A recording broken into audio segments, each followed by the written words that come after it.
PM କିଷାନ ଯୋଜନାର ସ୍ୱତନ୍ତ୍ର ଅଭିଯାନ ଆରମ୍ଭ ହେବାକୁ ଯାଉଛି। ଏହି ସ୍ୱତନ୍ତ୍ର ଅଭିଯାନ କ'ଣ, ଏଥିରେ କ'ଣ ହେବ, ଏବେ ଚାଲନ୍ତୁ ଜାଣିବା।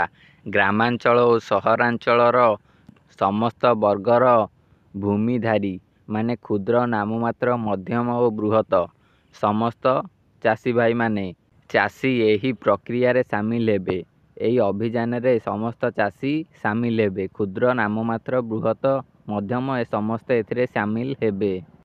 ପିଏମ୍ କିଷାନରେ ପଞ୍ଜୀକୃତ ଥାଇ ମଧ୍ୟ ସହାୟତା ରାଶି ପାଇପାରୁନଥିବା ହିତାଧିକାରୀ ନିମ୍ନଲିଖିତ ପ୍ରକ୍ରିୟାଗୁଡ଼ିକୁ ସମ୍ପୂର୍ଣ୍ଣ କରିବାକୁ ନିଜର ବ୍ୟାଙ୍କ ଆକାଉଣ୍ଟ ସହିତ ଏନ୍ପିସିଆଇ ଅଧୀନରେ ଆଧାର ଲିଙ୍କ କରନ୍ତୁ। ନିଜର ଜମିଜମା ସମ୍ବନ୍ଧିତ ତଥ୍ୟ କୃଷକ ପୋର୍ଟାଲରେ ଅପଡେଟ୍ କରନ୍ତୁ। ନିଜର ଜମିଜମା ସମ୍ବନ୍ଧୀୟ ତଥ୍ୟ କୃଷକ ଓଡ଼ିଶା ପୋର୍ଟାଲରେ ଅପଡେଟ୍ କରନ୍ତୁ।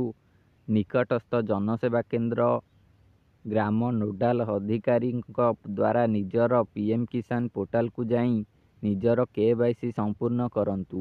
ଯଦି ଆପଣଙ୍କର ଟଙ୍କା ଆସୁନେଇ, ଏହି ପିଏମ୍ କିଷାନ ଯୋଜନାର ଯେଉଁ ଟଙ୍କା, ତେବେ ଆପଣ ଏସବୁ ଗୁଡ଼ିକ କରନ୍ତୁ। ଯଦି ଆପଣଙ୍କର ଆଧାର ଲିଙ୍କ ହେଇନି, ଆଧାର ଲିଙ୍କ କରିବେ। କୃଷକ ଓଡ଼ିଶା ପୋର୍ଟାଲରେ ଆପଣଙ୍କର ତଥ୍ୟକୁ ଅପଡେଟ୍ କରିବେ। ନିକଟସ୍ଥ ଜନସେବା କେନ୍ଦ୍ର ଗ୍ରାମର ନୋଡାଲ ଅଧିକାରୀଙ୍କ ପାଖକୁ ଯାଇ ପିଏମ୍ କିଷାନ ଯୋଜନାର KYC କରିବେ। ପିଏମ୍ କିଷାନ ଯୋଜନାର ଏହି ସ୍ୱତନ୍ତ୍ର ଅଭିଯାନ 8/9/2024ରୁ ଆରମ୍ଭ ହେଉଛି। 8/11/2024ରେ ଶେଷ ହେବ। ଏହା ଭିତରେ ଆପଣମାନଙ୍କୁ ଏସବୁ କରିବାକୁ ପଡ଼ିବ।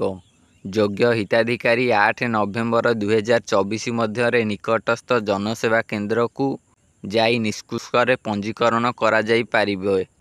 ଯଦି ଆପଣ ଅଧିକ କିଛି ସୂଚନା ପାଇବାକୁ ଚାହୁଁଛନ୍ତି, ତେବେ କୃଷି କାର୍ଯ୍ୟାଳୟ, ଜନସେବା କେନ୍ଦ୍ର, କୃଷି ସମୃଦ୍ଧି ହେଲ୍ପଲାଇନ୍ ନମ୍ବର 155333ରେ ଯୋଗାଯୋଗ କରନ୍ତୁ। ଯଦି ଆପଣଙ୍କର ଅଧିକ କିଛି ଜାଣିବାର ଅଛି ତ ଏଇଠି ଦେଖନ୍ତୁ, ଆପଣମାନେ 8 ନଭେମ୍ବର ମଧ୍ୟରେ ନିକଟସ୍ଥ ଜନସେବା କେନ୍ଦ୍ରକୁ ଯାଇ ଆପଣ ପଞ୍ଜୀକରଣ ହୋଇପାରିବେ।